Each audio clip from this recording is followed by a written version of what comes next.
Hello, good afternoon everyone. Thank you so much for coming.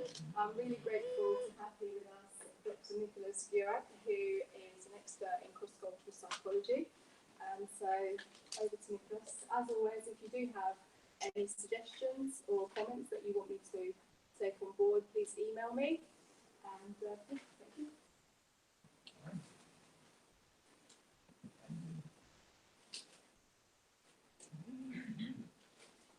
Good afternoon.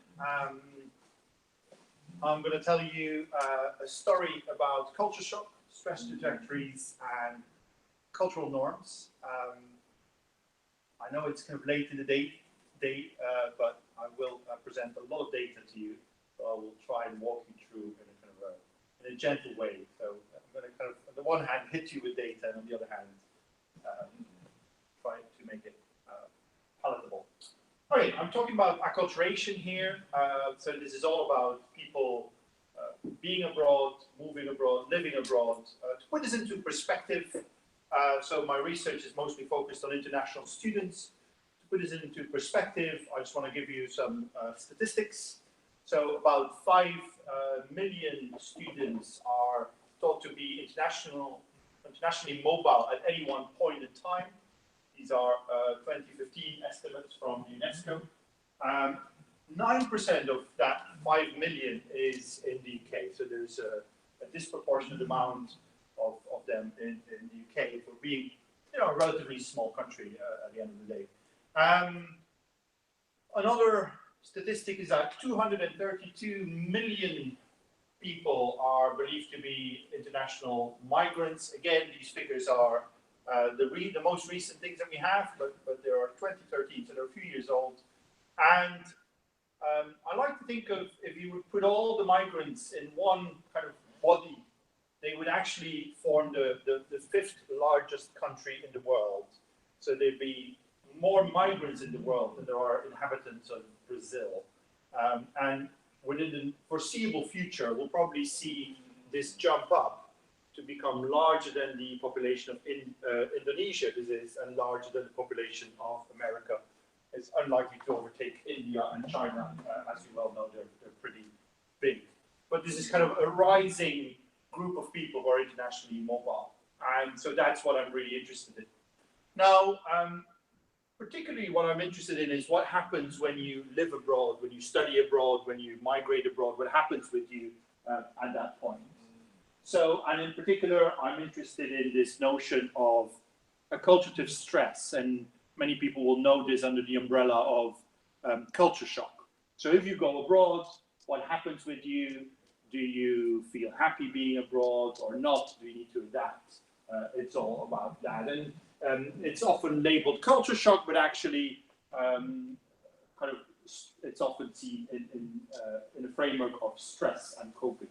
So the idea here is that if you go abroad, if you go and study abroad, you've always lived for your entire life in one country, and then at some point you go and live abroad somewhere else to study. That leads to kind of a major change, and this major change and transition may lead you to kind of react. So you will get signals from your body saying, oh, this is a new environment, and maybe it'll be one of kind of stress or shock. So in the context of cultural change, that would lead to culture shock, or a kind of a more neutral description is acculturative stress, but it's a kind of the same thing. So what we want to understand is, does this even exist? It's a very kind of popular notion, and anybody who ever lived abroad for an extensive period of time will say, yeah, I've experienced it, or whatever. But actually the data on it is a bit sketchy, and what we want to know is how the context influences this process. So I just want to kind of talk you through a few theories that have been suggested on what might happen. So this is kind of a diagram. This is hypothetical. There is no data in here. But here on the x-axis, you basically have the progression of time. And on the y-axis is some kind of the extent to which you are adapted at living abroad. And this dotted line here is the point at which you enter this new country, your new environment.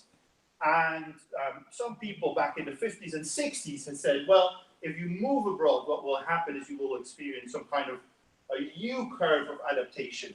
You will start off feeling, you know, you get off the plane and wherever you're going, I don't know, Japan, you're studying a year in Japan, you're getting off the plane, you're full of adrenaline, very excited.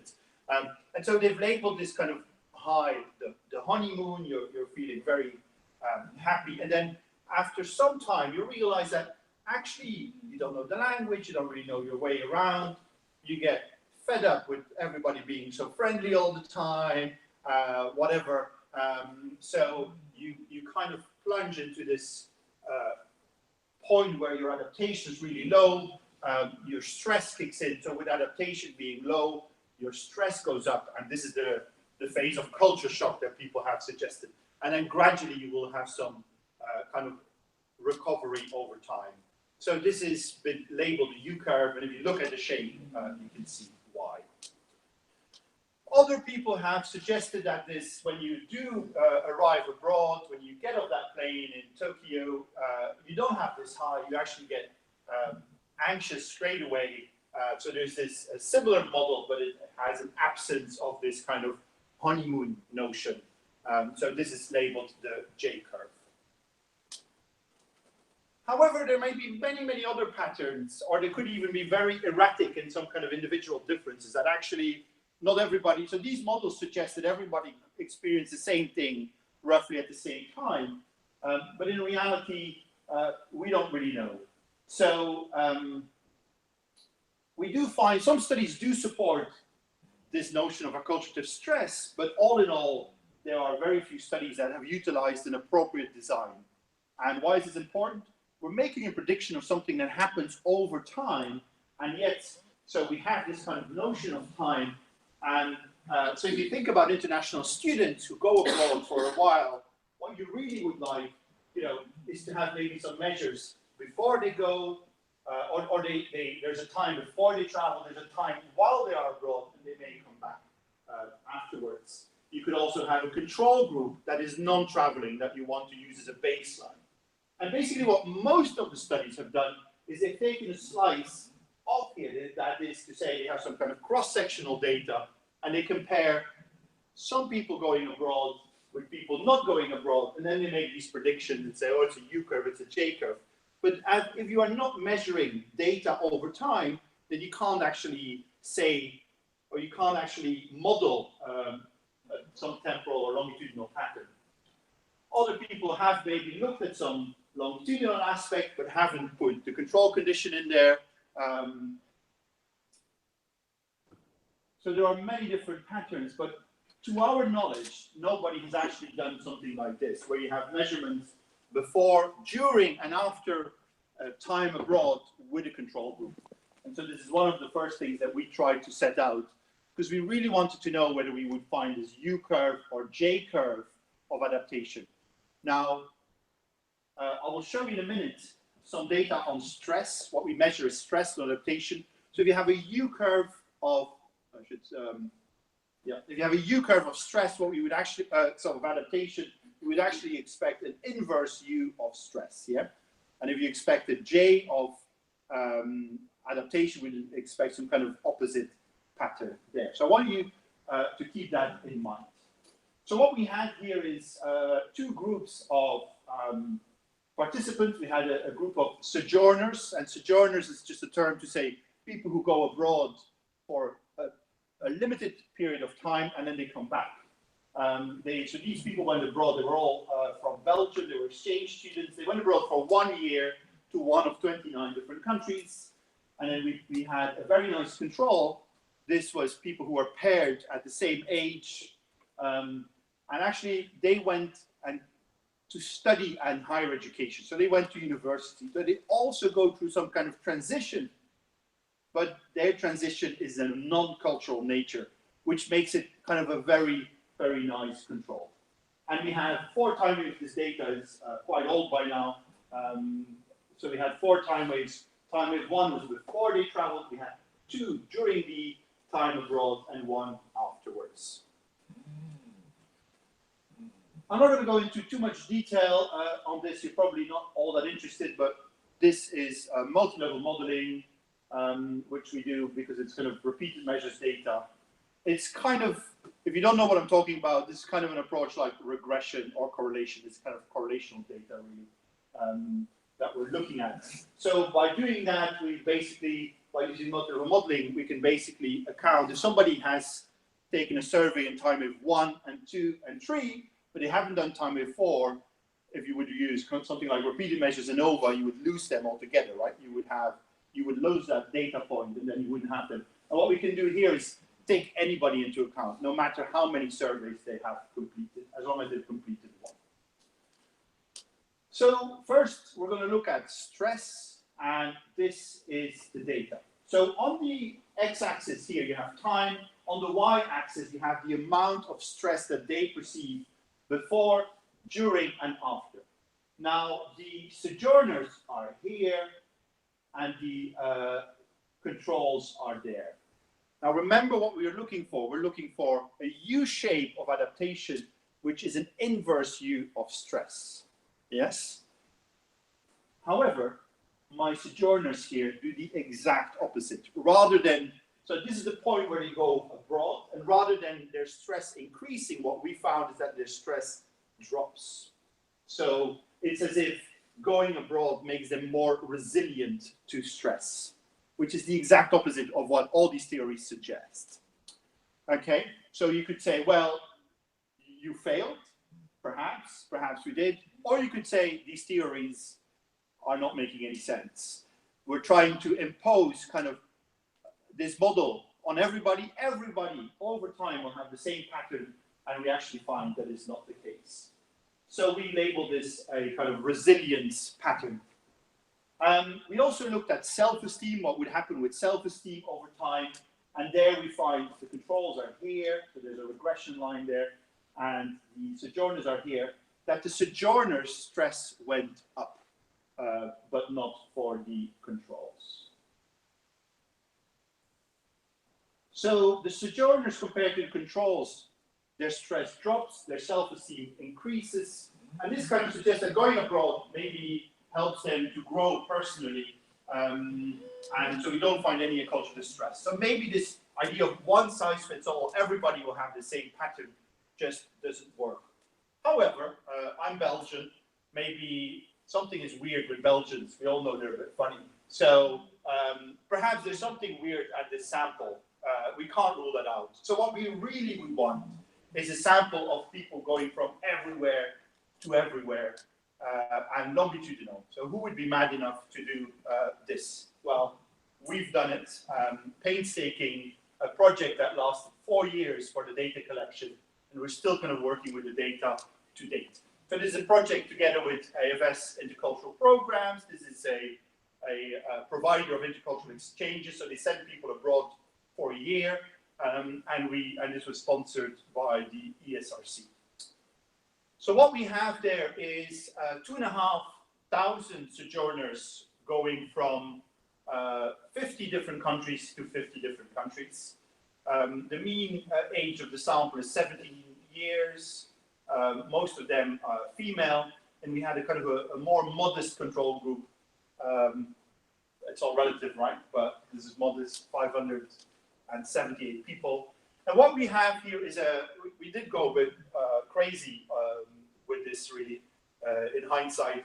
So we have a project where we basically follow people, they go abroad for roughly a year, and we basically, so this is the point of takeoff, they go abroad, this airplane landing, it's not crashing, it's landing, is when they come back. And we have different kind of time points in which we survey them. Okay, the red ones is while they're abroad, the green ones is before and after.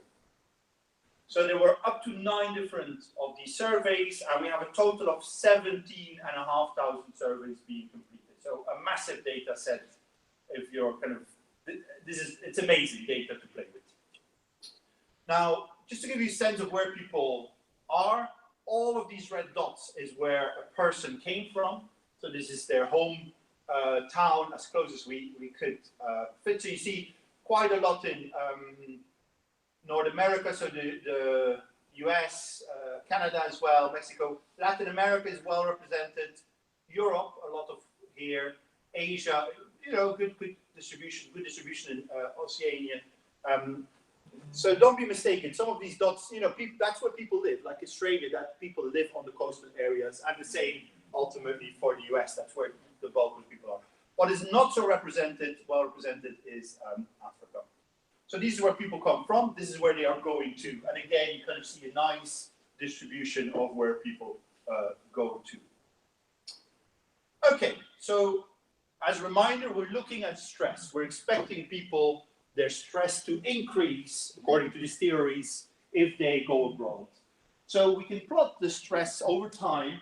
This is now that timeline superimposed here at the bottom. And this is the stress was one of the things that we measured at every single survey. There were very few measures like that. And if you torture the data enough, and I do talk about torturing, you can actually see that there's a bit of an increase here at the entry stage. So when they kind of arrive, there's a bit of an increase. And there's a bit of an increase when they go back home, which fits with another theory that you will have re-entry stress. However, as I say, this is kind of really pushing the data. And what we said, well, actually, this is not what we want to do. What we want to do instead is do an analysis where we look at different people and their different patterns over time. And this is a latent class growth analysis. Don't worry what it is, but it basically allows you to look at change over time and whether people have the same type of change. And this is what we predicted would happen. We said we might find something like 5 different categories. We would expect one group here in the middle to do maybe nothing at all. We might find this group that we found before, this weird group, this resilience. We would expect a J curve, we would expect the U curve or the inverse of them, and maybe we speculate some other kind of group would emerge, which we call enchantment. We then did this analysis, and this is very different from your kind of normal analysis that you know, where you kind of look at a p-value. This is basically you run different models, and then you look at different parameters, and you basically say, okay, this is the model that I think looks the best one. And we run different ones, and we, in the end, decided we settled for this one. Basically, it says there are 5 different groups, and one of the things that you look at is that the sample size for each group cannot be too low. We looked at different things. I'm not going to go. I can talk more about it if you really want me to, but I suspect most of you don't. So just to a reminder, this is what we predicted would happen, and this is what we found. Remarkably similar for some of the patterns, but there are some changes. So we did find this reverse J, we did find this inverse U, we found a resilience group, but actually the bulk of the people that we found were in this kind of slight increase in stress or slight drop in stress. And that's where the bulk of the people are. We're talking the 2 people that we could say experience culture shock are less than 5%. They're a very, very small group. So does it exist, culture shock? Well, it seems that it does, but only for a minority. Talk to any consultant about being abroad. There are many, many consultants in the world that specialize in preparing you for going abroad. They will all talk about culture shock and how it's real. Our data quite clearly suggest, and in a way that nobody has ever done before, that it is something that only exists for a minority. Okay, so that's what we have. We have these 5 different patterns.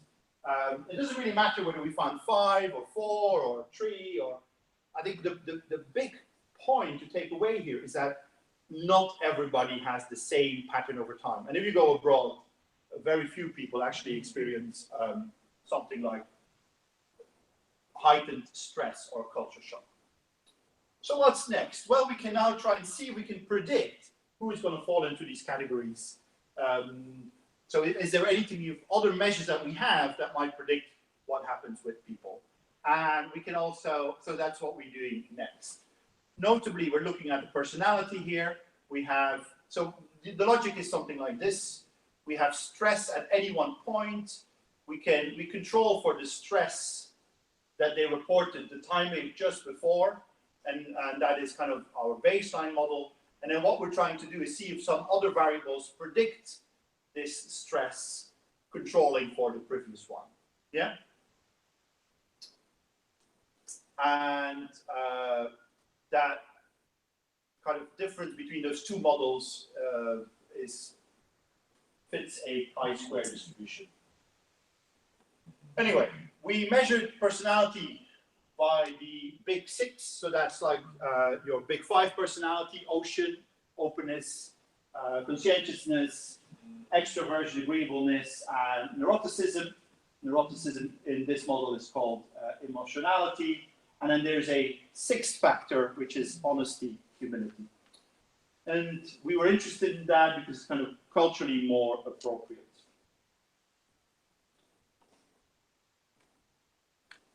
We would expect that emotionality would be linked with higher stress, and that all the others would probably be linked with a drop in stress.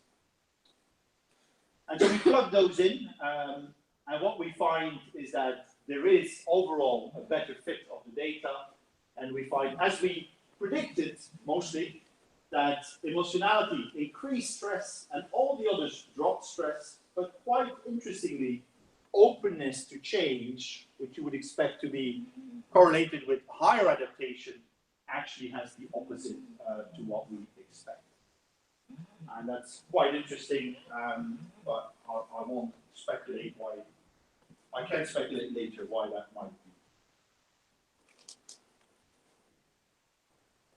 So that is kind of stress overall, but we can also see whether the fact that you are in these different categories, whether you are a J curve or a U curve or a resilience or a mild stress or a minor relief, whether you are in one of those categories is predicted by something like personality.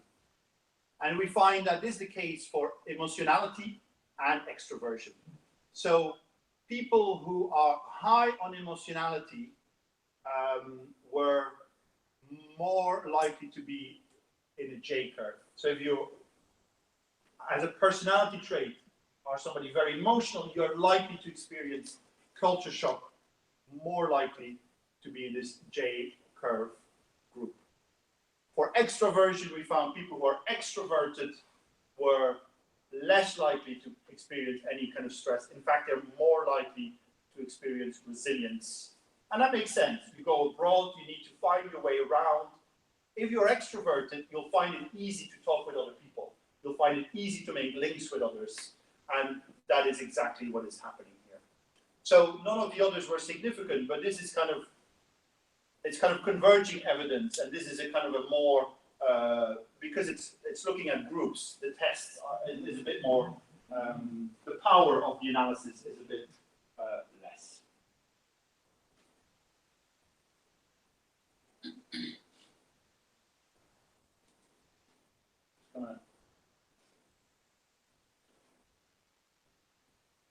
Always annoys me when people do this, but I'm just skipping through some slides here. Sorry. Okay, so the story so far is that we have different stress trajectories. It's not that one trajectory fits everybody. No, in fact, only very few people experience culture shock, and there's kind of different patterns. And we do find that there are some antecedents of stress. So depending on your personality, you're more likely to experience culture shock. What I now want to do is look at what happens. Does it matter if you go abroad and you experience this high stress? Does it really matter, or is it something that, you know, over time you have this adaptation? And so what we did is actually we looked at two behavioral measures, which is quite, you know, which is fantastic that we were able to do that. So all of these guys are like 17, 18 years old, and they go and live with a family for a duration of a year. So big commitment for the family, not an easy task for either. And so sometimes it doesn't quite work.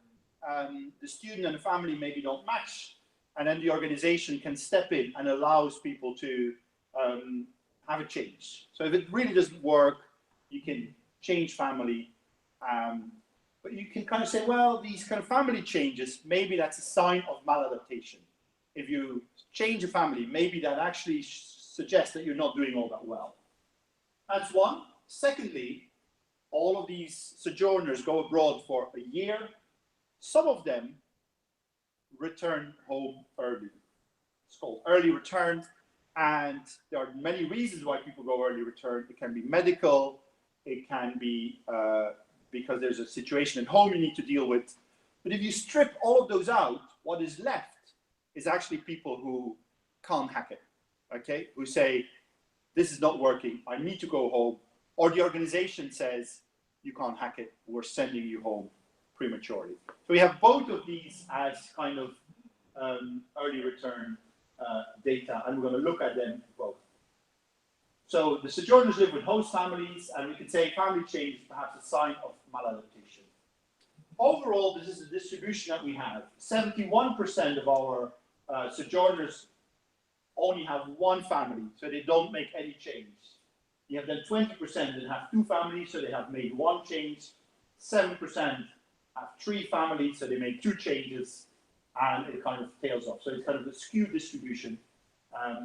We can now analyze and see if these different curves are more likely to have changes. First, at the average level, we found there's an association between average stress and family changes. The more stress you have, the more change, the more likely you are to change families.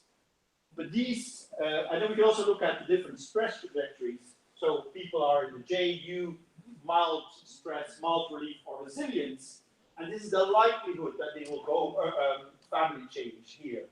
And so the overall number is quite low. Most people are with one family. But what you actually see quite clearly is that if you are in the J or U curve, these high stress groups, you are much more likely to change family than, say, these kind of middle groups. And if you're in the resilience group, very low stress, then actually you have much lower, or the chance that you will change is very, very low.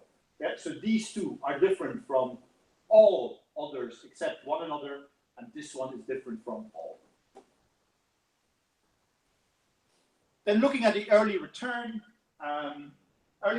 is something that is often studied in the expat literature, people who go abroad for a company, and they often talk about early return, but what they really measure is intention to go back home. And so we have something quite unique where we're actually measuring, and that's because of the sample size, we're measuring actual behavior as opposed to behavioral intention. In our sample, we had about 111 people who went home, early return, for reasons other than kind of medical emergencies or so these are an incidence rate of 4%, so it's a low incidence rate, but we can look at both the association with average stress, we find that it's associated, but we will also look at the stress trajectories. And what we find, I think this is quite dramatic, we find that the chance, so 4% is kind of your incidence rate, and we find that if you're in the J or the U curve, this 4% likelihood actually increases to 13 and 17%. So very, very dramatic change. So actually being stressed, having this culture shock, for lack of a better word, it's very low likelihood that it happens, but for the people that it happens, it's a big deal. And actually it means they're in a really dire strait and they're in a big mess. Yeah. So again, these are different from all except each other, and this one is significantly lower than all the others. So thus far, we kind of demonstrated that stress trajectories are different for different people. There's different groups. We can kind of look at what predicts it. We can look at what is the outcome of it. Yeah, so few people have stress, but it has very real consequences for those who do. I'll now talk about something slightly different, but it's on the same data. So this is one kind of strand of things that we've been looking at, and this data here is a little bit more recent. Well, it's the same data, but our analysis are a little bit more recent. We not only, so one of the strengths of this data set is that we can look with changes over time. But because we have so many countries, we can also look at what the impact is of going from one country to another. You can imagine that certain countries, if you're coming from the UK and you go, say, to France, that may be easier because culturally, yes, France and UK are different, but they're not that different than, say, going from the UK to Japan. Okay, that would be a very kind of different culture, and so there's a kind of an expectation that would be harder. So the way we operationalize this is looking at tightness. Cultures vary in tightness. What do I mean with tightness? It's to do, so Michelle Gelfand at Washington, she makes a distinction between tight cultures. She says tight cultures are cultures that have strong norms, they have little tolerance for deviance, they restrict a range of behaviors that are appropriate in everyday situations, and have negative attitudes towards outsiders. That's why I showed the queuing at the start. You know, cultures that want to queue, for instance, would be relatively more tight than other cultures. Contrast that with loose cultures, which have weaker norms, so the norms that are there are weaker. If people deviate from those norms, then that's kind of okay, it doesn't matter too much, and it allows a much wider range of behaviors towards outsiders. Now you might think that the UK is very tight. Actually, it's quite average. You can, if you go to many cultures in Asia, there are many strict norms, and you're expected to follow those norms. And if you don't, if you deviate from those norms, people will frown upon that quite a bit. So we're kind of wondering how tightness affects acculturation. So to make this a bit more concrete, I've put a world map there, and let's imagine that somebody is going from, say, Spain to Malaysia, okay, to Kuala Lumpur or something like that.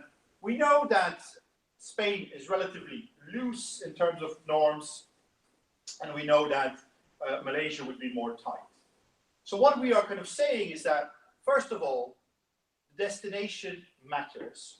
If you go to a country that is very tight, that has very strict norms, it'll be harder for you. It'll be harder for you to adapt there. We also say that the origin may matter. That is, if you come from a country that is very tight, you may have grown accustomed to operate those norms. So your destination may have very different norms and very different rules, but you know how to operate. You know how to behave in an environment that has many rules. So you go to a new one, you just need to figure out what they are, and once you figure it out, you'll be fine.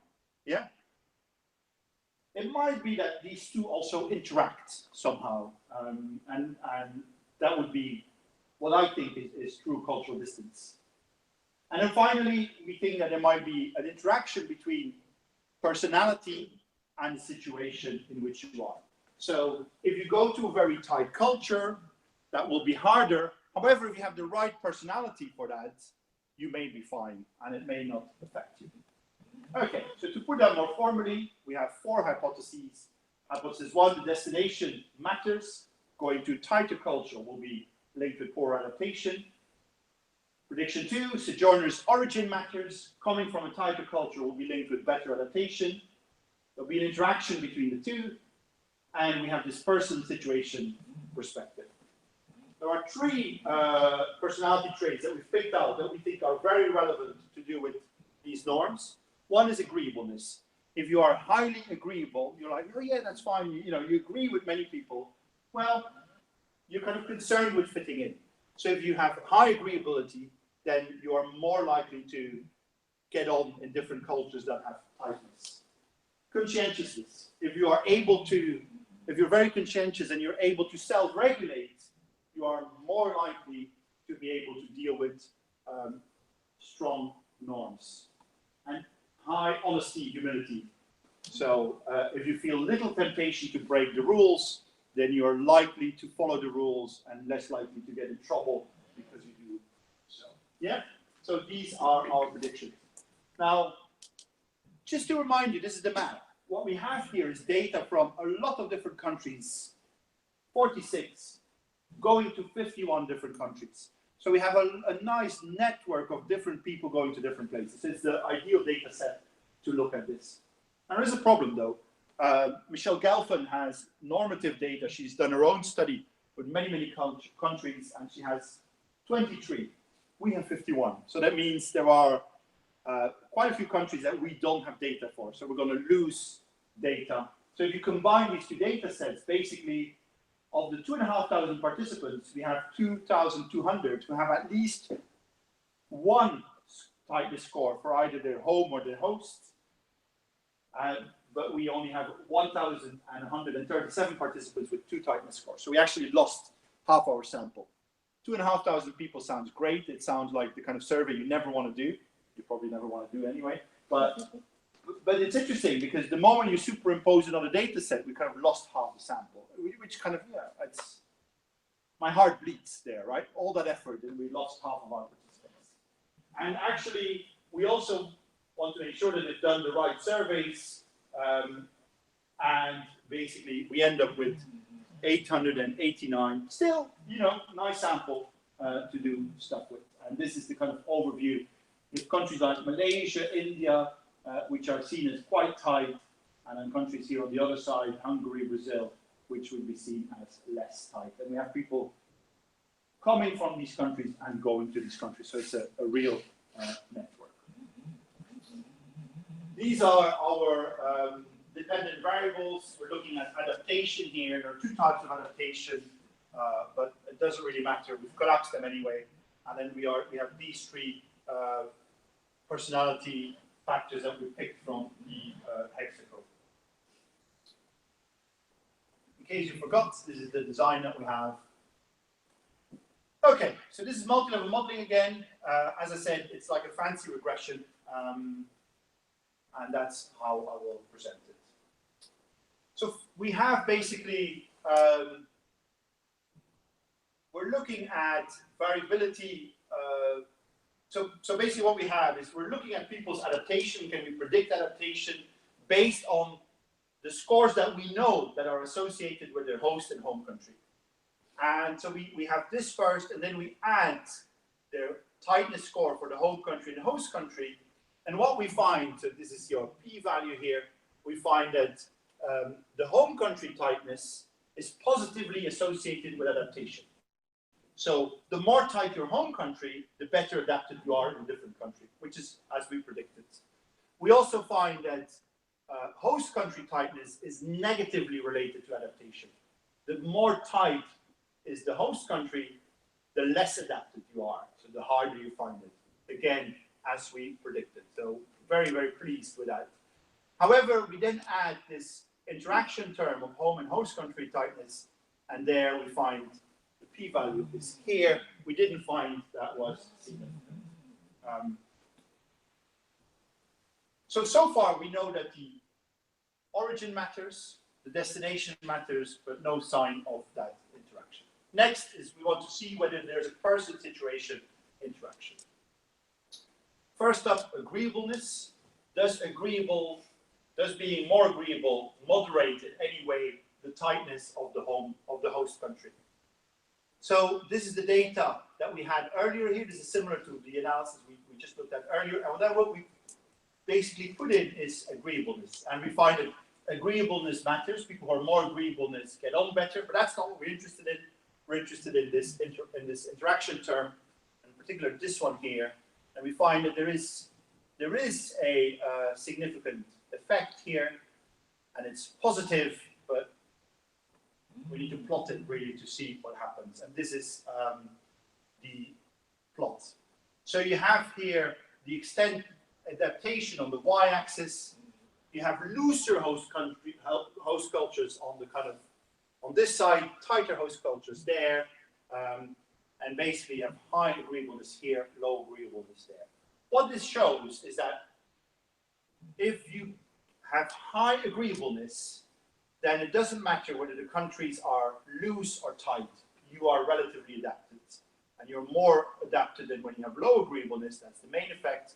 But you also see that this tighter host cultures affects people which have low agreeableness. So if you are low in agreeableness, you will struggle more if the culture is tight as opposed to when you have high agreeableness. Isn't that very neat? I think it's very neat. Next, we look at conscientiousness, similar kind of line of reasoning. We plug in the trait, okay, there's a effect there, but we don't really care. We then put in the interactions. And on this occasion, we actually find no evidence here. This is the p-value. Clearly, it is not there in that occasion. Next, honesty, humility, same logic. We plug in the trait, we find an effect. We then look at the interactions, and we see again there's a significant effect here, and I'll plot the data for you. Same setup, adaptation on the y-axis, loose host cultures more on the left, tight host cultures more on the right. And we find if you're high in honesty, humility, then it doesn't matter whether you're in a kind of loose or tight, but if you're low in honesty, in this trait, honesty, humility, then actually you will struggle. If you're low, you would cut corners or whatever, you will struggle more in a tight host culture than not. You might say, oh yeah, that's all logic, but actually we are so chuffed with this data. We're currently working on, I should currently be working on a revision of this paper, but yeah. Okay, so the summary here is that the destination matters. That was one of the questions we had on the hypothesis, and we find quite clearly that it does. Does the sojourner's origin matter? We find that it does. If you come from a tighter culture, you do better. We didn't find a home by host interaction. Then looking at person situation perspective, we did find that agreeableness moderated the tightness of the destination. We didn't find that effect for conscientiousness, and we did as though for honesty.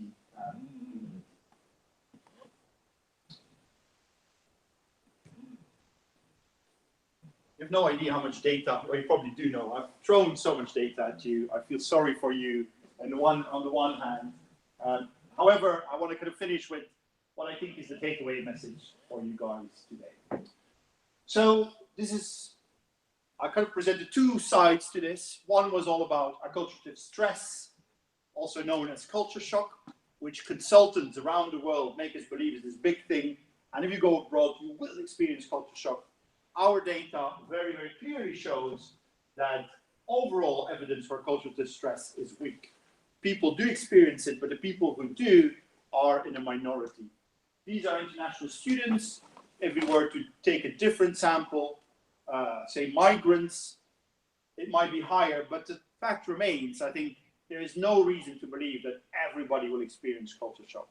Yes, it might be hard, but to say shock, I mean, shock is a very strong word. It suggests an extreme stress reaction following a change in your environment. And I think the evidence for that is pretty weak.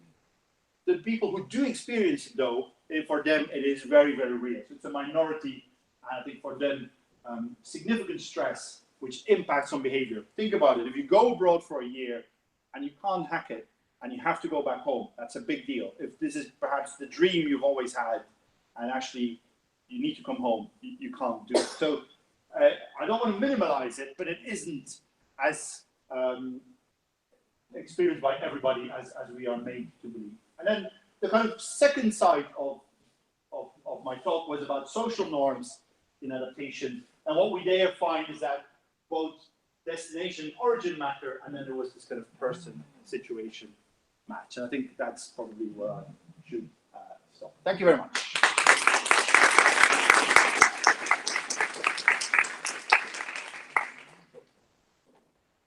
Take questions if there are any. Any questions? I have an incredibly broad question. Where do you want to go with the future of this? What's the next big thing that you want to look at? So, on this data set, or just in general? Okay, so this data set is very big. And so what we actually have, we're working on a number of,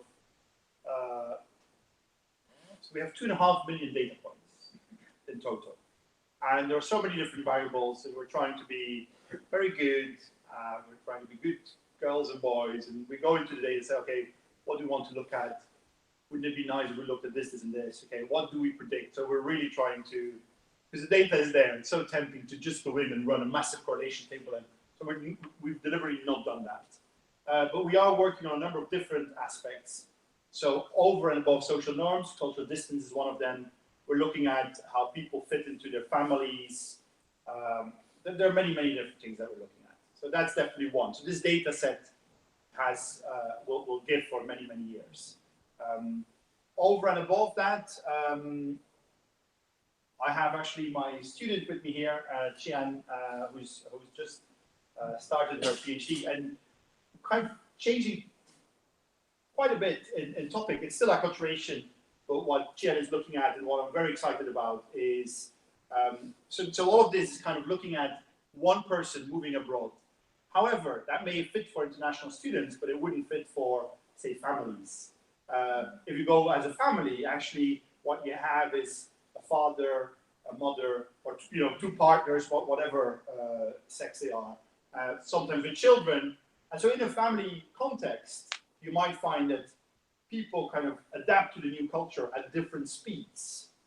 And so we really want to look at that and look at maybe possible gaps that there are. Maybe the children kind of acculturate quicker than parents, and what would be the outcomes. So answer the question, two different ways. Any other questions? Yes, I just wondered if you ever maybe thought about plugging in other data about not just tightness of culture, but in terms of something like the Human Development Index, or something like that, to see whether that might be a good predictor of stress. Excellent question. So one of my big interests is all about cultural distance. So if you take two cultures at random, how distant are they? Geographical distance might be a proxy for that. For things like the Human Development Index, GDP would be definitely good predictors as well. I don't know if you're familiar with the cross-cultural literature, but you have people like Hofstede and Schwartz who've done big studies looking at different dimensions that might kind of define different cultures. So you can plug that in as well. I've done that. I've played with that, and you do find some effects. Don't ask me what they are because it's been a while, but I do have this inkling that we need to do something with that. And Human Development Index does work, and it's a nice one because there's data for every single country, as opposed to these norms or Hofstede where you kind of lose countries quite quickly. I mean, the best effect that I had, it was a tiny effect, but one of the best things that we looked at, which I was very chuffed with, is we know the latitude and the longitude of people, we know when they answered the survey, and so basically you can mathematically deduce from that the length of days, the length of the day at which they respond to the survey. And so we have a very tiny, as I said, it's very tiny effect between, so the days are shorter, they kind of respond with more kind of stress, as it were, which is what you would expect. But we were very chuffed with that. So yeah, we have been doing that. I just don't know how it all comes together, and that's what because where do you start? Human Development Index is an obvious one, but it could be something else. So if you have any ideas, I'd love to hear them. I think we'll have time for one more question if there is one, and then we can have a less informal chat with Dr. Geeraert over coffee and biscuits. Any other questions? Just one more. No? Okay. Thank you very much, Dr. Geeraert. Absolutely enjoyable. And so join us for coffee.